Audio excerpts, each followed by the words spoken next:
Good morning, everyone. It is 7 o'clock on a nice Sunday morning. Oh, just got up. I'm driving everybody around this morning for work. But, this morning, what we're going to talk about, it's a nice, simple discussion. It's somewhat about two topics. They go in hand with each other. It's the movie The Fifth Wave.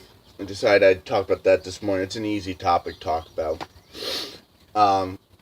As before, leave your comments below, especially about the movie, what you thought, your opinion. This time I can give you your opinion about it. But the way the movie Fifth Wave works is one step after another, something bad happens, alright? To the world, to the United States, whatever. Wave 1, spoiler alert, if you've seen this, just, don't watch, or whatever. But, spoiler alert with it and everything, there's a big alien ship comes in, alright? Now, anybody who knows Project Bluebeam, it's a hologram, alright? Because in the movie, I might have explained this in one of my later videos, or I might not have, I can't remember. But, with Project Bluebeam, and in the movie The Fifth Wave, here comes this big alien ship. That's Wave 1, alright? They come. Now, Wave 2, an EMP attack. An airplane comes out of the sky and, everything, cell phones down, everything. Now, believe it or not, in the movie, even though an EMP attack happens, the government's the only people with any electricity, any electronics whatsoever working. The military is the only one that has it. What is that all about? Why is it that they've got it, but no one else does? Because if an enemy's coming to attack or take us, whether foreign or domestic, they're going to make sure the military's down. They ain't going to want them at full strength. And in the movie, The Fifth Wave, they were at full strength still. Now, this movie and Project Bluebeam, this all has to do with the New World Order. Alright, like I said, everything's going to revolve around that. And the RFID chips that we were talking about yesterday on a video. Excuse me. Chew! Chew! The kids get RFID chipped, alright? And when they get RFID chipped in the movie, they see aliens and people who don't have the RFID chips, alright? Now, that's a great way of mind control as well. They're putting these devices in your bodies, and as soon as they go into your body, your visual cortex is all fucked up. They're screwing with your vision. You're seeing stuff that's not there, and you're shooting innocent people. Now, that's perfect for the government. They get rid of all the adults. They have just the kids, and probably, I think they're under 16 years old. They're up to 16 years old because they're more impressionable. You can mend them still at that age, tell them something, and they're still going to believe in authority figure. But us adults, we wouldn't. We would sit there and scrutinize everything that's going on and be like, well, this don't make sense. Why is it that we can't run our cars, but the military can? And as us adults, want somebody to be smart enough to make the connection, and then bang, government have you dead. So why not just get rid of you altogether? That's what the movies has, In the long run, it's about the government being the ones, the others, because chew, allergies, because we hear it throughout the years, throughout history, that, our government's already been infiltrated by the others, whoever they are. But this movie is showing you that the others are just the government. Nothing else. X-Files, for example, the first episode of the newest season. I'm not a big fan of watching the X-Files and stuff. But the first episode was weird because it made a lot of sense, alright? Mulder's like, it makes sense now. It wasn't aliens abducting people. Now imagine this. If you haven't seen the first episode, or if you're never going to, you don't mind that I'm spoiling it. Now imagine this. That the government are the ones abducting people, doing experiments on them. But of course the government don't want you to know that they're doing it to you, breaking into your house or using some kind of device to teleport you and then experiment on you. Of course they're not going to want you to know. So they're gonna make you think that it's aliens. Alright? And everyone will seem crazy. Oh, you know, I've been abducted. Yeah, I get the scars. Now, there's so much evidence showing that there's something abducting people. Alright? Cutting cows with such laser precision, and that laser is also cauterizing the edges. No known medical tool on Earth can do that. When I say that, I say it as not from, it doesn't have to be extraterrestrial. Not from this Earth means we haven't seen it when I say it that way. You know, we think science fiction.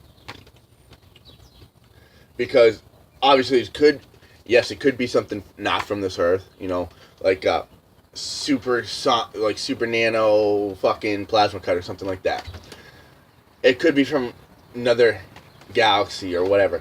But let's think, what if the government did create it and they just hide it away? Now that's if you're thinking like X-Files style. But a lot of things make sense since the 1950s happened. Right? Look how technology had jumped. Ever since Roswell, 1947 that happened, I'm pretty sure. 1947 and 48. Now, ever since that kind of technology, I mean, look back in World War II. Alright? I'm getting a little bit off topic, but with aliens and shit, but still, in 1942, Nazi Germany, right? Well, the Nazis and stuff in Germany supposedly found a downed aircraft that was an alien aircraft. And that's how they got the jets, because not many people know. The Nazis were the first people to create the jets. We didn't have them. We were running with the prop planes, the Spitfires, the Mustangs, all those, the P-42s, all those. Then you get the Nazis coming out with a fucking jet engine. They came out with the first jet. How do we win with that, you know? I don't know. Anyways, let's get back on topic. We'll talk about that in another video. With the RFID chip, Project Bluebeam, it's all visual holograms. That's all it's supposed to be. You look up in the sky. I mean, there's been videos of Project Blue. I mean, I've looked at all the videos out there. Alright, some you can tell, well, that looks, you know, you can tell right off the bat that that's fake. For example, there's this guy filmed an airplane, right? He was outside, and he thought it was crashing. No props, the props weren't moving. But it was making the sound, alright? Now, I scrutinized it down to, well, it could be gliding, but it could still be making the noise. Well, no, it couldn't, because it wouldn't be breaking the wind, it wouldn't be making that noise, because that's an engine noise. That's an airplane running, alright? Not an airplane crashing, going like, woo! It wasn't that kind of noise. It sounded like, you know, the plane had its props going. The guy zooms in on the plane. None of the props are moving. They're stand still. Now, Project Bluebeam also goes into 9/11. They've had this since 70 years. They've been able to do something like this. There's CIA agents that were filmed talking about how, oh yeah, we can put a hologram, you know, 100 feet, miles up into the sky and scare people. Because for the Cuban Missile Crisis, this was developed, and people don't know that they wanted to put a picture of Saint Mary or Jesus up there, and then that would make all the people drop their arms, you know, religious style or whatever. I don't know if that happened. I haven't researched that. I will look into that, and I'll get more information for you people. But that's what it was developed for. Around the Cuban Missile Crisis, Project Bluebeam was originally developed. People were like, scientists were, yes, 100%. That was in theory. They were, oh yeah, 100% we can do this. They knew they could do it. Alright? They had it all planned out. They had everything in a book. Already planned out. They knew they could do it, and they got it done, and they did it. 9/11. Alright? If you scrutinize some of those videos, you'll see the planes just like melting into the buildings. And then late explosions. And when I say explosions, look at the bottom of the towers. You see they start exploding way before the towers get there to that crushing point. All right. So say this is the top of the tower, and this is the not the bottom, but where the final 15 top floors met. So if there's nothing left, that building shouldn't come all the way down. There's been high rises that burned for 18, 20 hours that were the same size as the Twin Towers, and they didn't fall down. Building 7, that went down, right, in minutes. No plane hit that, just an office fire. Why the fuck did it burn down? Alright? That'll be in another later video. I'm going to try and wrap this up quickly for you.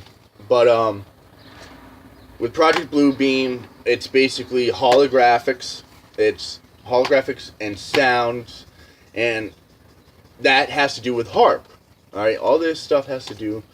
Everything is made for a reason. Alright?